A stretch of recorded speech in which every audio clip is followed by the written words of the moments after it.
میرے جو سلمان رشدی کے ویوز ہیں وہ برقع کے دت کے انٹرویو کے اندر میں نے دیے ہوئے ہیں. واحد پاکستان کا لیڈر.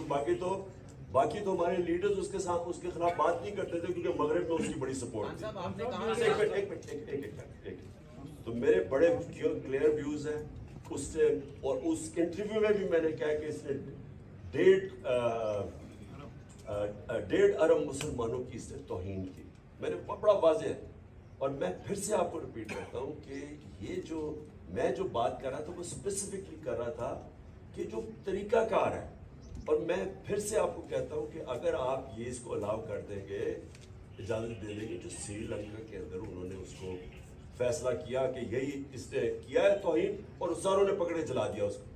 آپ کو اندازہ نہیں ہے کہ اس ملک کو کتنا نقصان ہوا. میں پرائم منسٹر تھا, باہر کے لیڈرز کی کالز آئے مجھے, جو لوگوں کا جو باہر کے پریس میں ہمارے کیس لکھا گیا. سو اس لیے جس وقت آپ وہ انڈورس کرتے ہیں نا, آپ دروازے کھول دیتے ہیں.